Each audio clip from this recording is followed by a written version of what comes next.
Should I tell you a bedtime story? All right, let me give you a quick one. Once upon a time, there was a naughty, little crispy, little black adolescent child in his neighborhood. He caused all type of ruckus and turmoil, knocking over people's mailboxes, breaking fire extinguishers, stealing pieces of chicken out the local fried chicken spot off the display, telling the donut shop owners that to look over there's a roach so he can grab a quick glazed donut and go. Tripping old people as they walk. He'd be walking, kids would be playing soccer. They would kick the ball in his area. He would say, all right, I'll throw it back. Throw it in the canal. And then one day, this black crispy critter with nappy ass hair, just mad at the world for no reason, decided to take a different way home. He decided to take a different way home. He was out causing turmoil, ruckus all fucking day. Right? He started to come home a little bit later than usual. So he starts walking down the alley, this dark alley.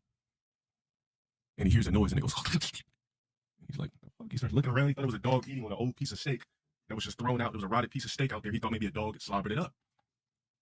And he starts walking and he hears this again. This time he hears it twice. And now he's just freaked out. Usually this crispy ass kid was the bully. He was not really a bully, but the troublemaker. So shit didn't fear him. But for some reason, this dude was scared. And he's walking still. And for some reason, this dude decided to start to run. Now, you know when you run, a dog's going to chase you. When you run, you're liable to get chased. So he starts running. And as he was about to hop the gate, something grabs him like, get your black ass down here. It pulls him. Forces his face onto the concrete. He looked up, he didn't see anything. All he felt was a strong presence, an invisible presence as he looked around scared. He just couldn't get up. He just felt overpowered. He just had to kind of succumb to what's going to happen. Next thing you know, he feels his boxers rip off. He feels his fucking belt buckle snap. And before you know it, some sort of being or deity shoves something up his ass, and he's like, ah! And this thing is just thrusting him, just destroying his insides. And he just lays there like, just getting fucked by this deity being, this invisible black spirit.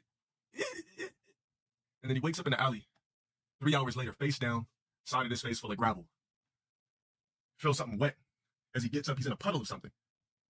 And then he gets up. As he gets up and he starts to wipe and his eyes start to barely crack open. And he smells something that comes from a different dimension, from a different side of the numbers. And he feels it in his ass crack. And he takes it and he looks. And it's highlighted green matrix juice, you bitch ass nigga. Don't ever ask me to tell you a motherfucking story again. He was just laying there in matrix juice, just a puddle of bust matrix juice from this weird matrix monster that came and fucked him through a different dimension. There's your fucking bedtime story. Take your black ass to bed.